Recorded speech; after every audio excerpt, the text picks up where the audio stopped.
कीट पारिस्थितिकी का वर्णन कीजिए। देखिए, कीट पारिस्थितिकी। देखिए, स्थलीय कीड़े हर प्रकार के कार्बनिक पदार्थों को खाते हैं और उनके खाने और पाचन के तरीके तदनुसार परिवर्तित हो जाते हैं। ठीक, स्थलीय कीड़ों द्वारा सामना किए जाने वाले प्रमुख जलवायु खतरे हैं। समान तापमान और विभिन्न प्रजातियां विभिन्न इष्टतम तापमानों पर सर्वोत्तम कार्य करती है। यदि स्थिति बहुत गर्म है तो एक कीट एक शांत, नम और छायादार स्थान की तलाश करता है। यदि परिस्थितियाँ बहुत ठंडी होती हैं तो कीड़े अपने आप को गर्म करने के लिए धूप में रहेंगे। कई पतंगे उड़ान भरने से पहले अपने पंख या कपी से अपना तापमान बढ़ा सकता है। कभी इतना बढ़ा सकता है। इस तरह से उत्पन्न ऊष्मा का संरक्षण किया जाता है।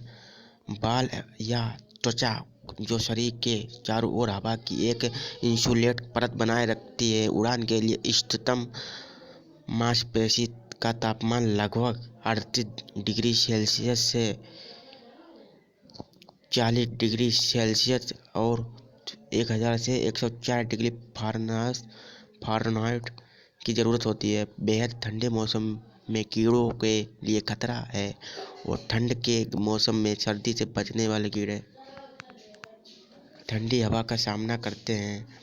कुछ कीड़े जैसे कुछ कैटरपिलर और जलीय मिज लार्वा शरीर के तरल पदार्थों में बर्फ के गठन को सहन करते हैं। हालांकि यह संभावित है कि कोशिका द्रव्य जम नहीं पाता। अधिकांश कीड़ों में ठंड कठोरता का अर्थ है द्रव्य ठंड का प्रतिरोध। इस प्रतिरोध के परिणाम स्वरूप बड़ी मात्रा में संचय होता है।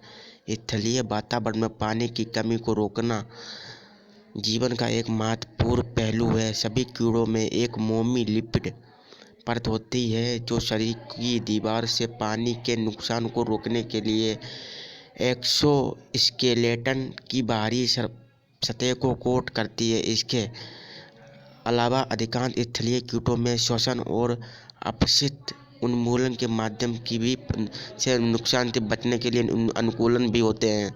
जलीय कीट। देखिए, जलीय कीटों में एक जलीय निवास में जीवन के लिए आवश्यक प्रमुख परिवर्तनों में तैराकी के लिए पैरों के संशोधन और श्वसन के लिए अनुकूलन शामिल है। अधिकांश जलीय कीड़ों पैरों के दूसरे या तीसरे या दोनों जोड़ों का उपयोग करके तैरते हैं। कुछ में डिस्टल शरीर से दूर पैर के खंडों का वह चपटा किया जा सकता है और ओट के रूप में काम किया जा सकता है। दूसरों में खंडों पर जंगम बालों की एक पंक्ति होती है जो आगे के स्ट्रोक के दौरान कम प्रतिरोध की पेशकश करने के लिए पैर के खिलाफ मोड़ते हैं। फिर पावर स्ट्रोक के दौरान एक समान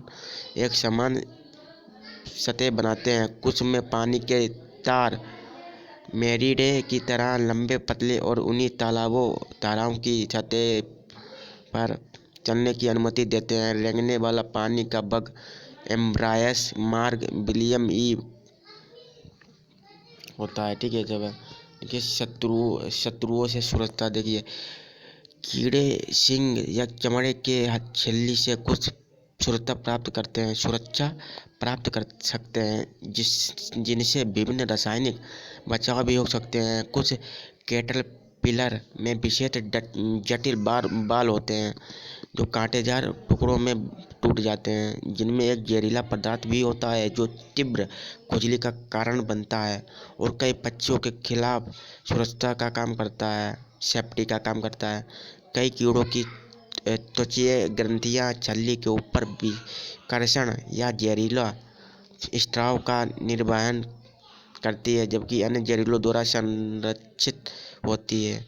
ठीक है, लगातार मौजूद होती है। इस तरह के जहर अक्सर उन पौधों से प्राप्त होते हैं जिन पर कीड़े फीड करते हैं। मादा प्रजनन प्रणाली में कई हाइमनोप्टेरान चींटियां, मधुमक्खियां, ततैया में गौड़ ग्रंथियों को विषाक्त प्रोटीन का उत्पादन करने के लिए संशोधित किया गया है। इस विष का इंजेक्शन शिकार के तंत्रिका तंत्र को पंगु बना सकता है। इस अवस्था में ततैया लार्वा के लिए भोजन का काम करता है। स्टिंग का इस्तेमाल सेल्फ डिफेंस के लिए चींटियां, ततैया और मधुमक्खियों सहित द्वारा किया जाता है। ठीक, अब तक देखिए नेक्स्ट क्वेश्चन। एकीकृत नाशी जीव प्रबंध का अर्थ देखिए। एकीकृत नाशी जीव प्रबंध का अर्थ है IPM अर्थात एकीकृत अथवा समेकित एनाग्र रोगजनकों, कीटों और खरपतवारों को आर्थिक सफल हानियाँ उत्पन्न करने से अनेकों विभिन्न प्रकार की प्रबंधन विधियों के द्वारा रोकने का एक प्रयास है, जो कम खर्चीले या मूल्य प्रभावी होते हैं और पर्यावरण को कम से कम क्षति डैमेज पहुंचाती है। ठीक है, वर्तमान समय में वनस्पति संरक्षण अथवा पादप संरक्षण में एकीकृत नाशीजीवी प्रबंधन के एक रूप में एक नवीन अवधारणा का प्रवेश हुआ। इनमें मौलिक रूप से फसलों के सभी प्रकारों के नाशीजीवों का नियंत्रण करने के लिए की गई थी। ठीक है, की गई थी। रासायनिक पेस्ट प्रबंधन सिद्धांत लिखिए। रासायनिक नियंत्रण पीड़क प्रबंधन के उद्देश्य कुछ रासायनिक विधियां का विकास किया गया है जो सर्वाधिक प्रचलित विधि है। संतुलित रूप में न्यूनतम मात्रा में पीड़क नाशकों का इस्तेमाल करना। इस संबंध में दो प्रमुख सिद्धांत है। देखिए, चयनित पीड़क नाशकों का प्रयोग, नंबर 2 पीड़क नाशकों की आवश्यकता के आधार पर प्रयोग। ठीक, ये सब है। तो आज की वीडियो में बस इतना ही। अगली नेक्स्ट वीडियो में मिलेंगे, तब तक के लिए बाय।